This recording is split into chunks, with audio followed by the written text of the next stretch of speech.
is including modals. We are going to use different modals from Unit 10.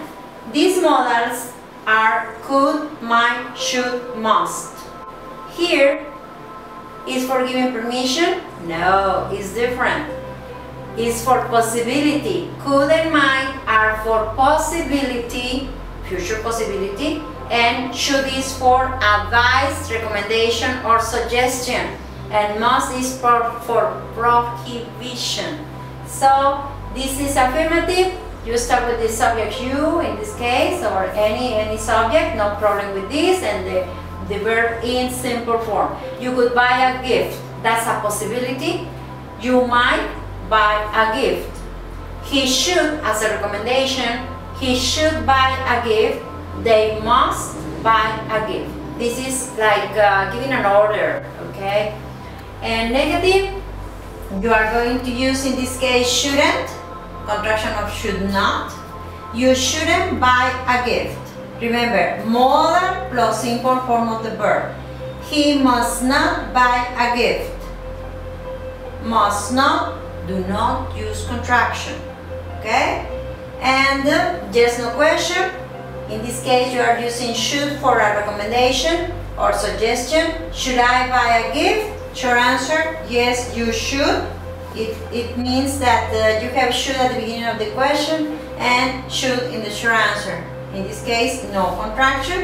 And negative, no, you shouldn't. You have to use contraction here.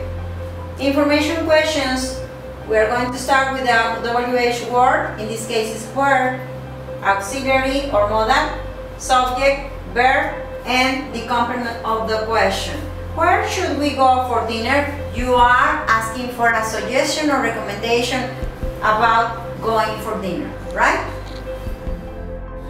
Focusing on advice and necessity, we are going to use the phrasal modals. The phrasal modals are have to, third person has to, or have got to, has got to.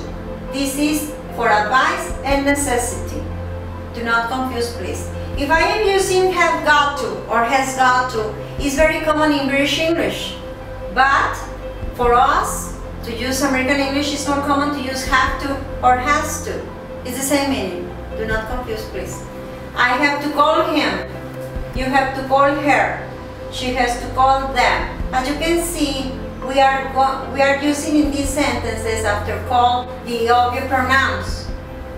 They have got to call you. Here, have got to, and the have got to, and here the verb. Okay? Negative. Because it's negative in present, you are going to use auxiliary according to the subject. In this case, it's I have to use don't, contraction. I don't have to call him. It's not necessary to call him. Okay? He doesn't have to call them. Auxiliary doesn't because it's the person singular. They do not have to call them. Contractions. Remember, this is formal English. When you are using formal English, we never use contractions. When we are having a conversation, an informal conversation with some friends, with the family, etc., okay, we can use contractions. I got to call my mom. Contraction of I have. Third person singular is contraction of has. Do not confuse with any other thing. She's got to call you. I don't have to call him. I insist. You need auxiliary because have to is in present. Negative, auxiliary don't according to the subject. I don't have to call him. Third person singular, auxiliary doesn't, and then have to show necessity.